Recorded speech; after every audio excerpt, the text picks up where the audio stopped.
Party సంస్థాగత బలోపేతంపై హస్తం party నేతలు ఫోకస్ చేశారట.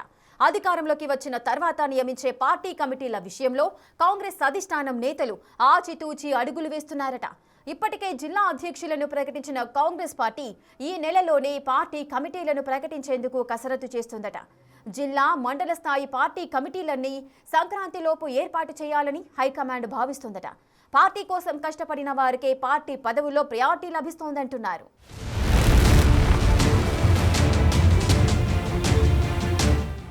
తెలంగాణలో కాంగ్రెస్ పార్టీ ప్రభుత్వ పాలనతో పాటు పార్టీ సంస్థాగత బలోపేతంపై పూర్తి స్థాయిలో దృష్టి సారించింది. ముఖ్యంగా జిల్లాల్లో జంబో కమిటీల ఏర్పాటు ద్వారా క్షేత్రస్థాయిలో పార్టీ క్యాడర్కు కొత్త ఊపిరి పోయాలని అధిష్టానం నిర్ణయించింది. తెలంగాణలో అధికారాన్ని చేపట్టిన 2 ఏళ్ల తర్వాత కాంగ్రెస్ పార్టీ తన సంస్థాగత నిర్మాణాన్ని ప్రక్షాళన చేసే పనిలో పడింది. కేవలం ప్రభుత్వంపైనే కాకుండా పార్టీ పటిష్టతపై కూడా ఫోకస్ పెట్టిన అధిష్టానం సంక్రాంతిలోపు జిల్లాల్లో పూర్తి స్థాయి కమిటీలను నియమించాలని లక్ష్యంగా పెట్టుకుందట.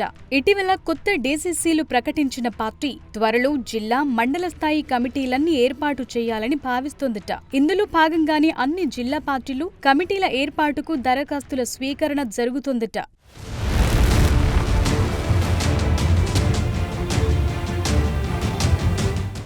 గత 10 ఏళ్లుగా పార్టీ కోసం కష్టపడిన కార్యకర్తలు, నాయకులకు సరైన గుర్తింపు ఇవ్వాలనేది పీసీసీ ప్రధాన ఉద్దేశంగా కనిపిస్తోంది. అందుకే ఈసారి పరిమిత సంఖ్యలో కాకుండా ఎక్కువ మందికి అవకాశం కల్పించేలా జిల్లాల్లో జంబో కమిటీలను ఏర్పాటు చేయాలని భావిస్తున్నారట. జిల్లా కమిటీలు, మండల కాంగ్రెస్ కమిటీల్లో చురుకైన వారికి చోటు దక్కేలా అడుగులు వేస్తున్నారట. ట్రెజరర్, అధికార ప్రతినిధులు, ఉపాధ్యక్షులు, ప్రధాన కార్యదర్శులు, కార్యనిర్వాహక కమిటీ సభ్యుల హోదాలు కమిటీలు ఏర్పాటు కానున్నాయట. ఇక ఈ కమిటీల ఏర్పాటు పూర్తి కాగానే రాష్ట్ర వ్యాప్తంగా పార్టీ కార్యకలాపాలను ముమ్మరం చేయాలని కాంగ్రెస్ నిర్ణయించినట్లు టాక్. ప్రభుత్వ పథకాలను ప్రజల్లోకి తీసుకెళ్లటంతో పాటు విపక్షాల విమర్శలను తిప్పికొట్టడం, స్థానిక సంస్థల ఎన్నికలకు పార్టీని సిద్ధం చేసేలా కార్యాచరణ సిద్ధం చేస్తున్నారట.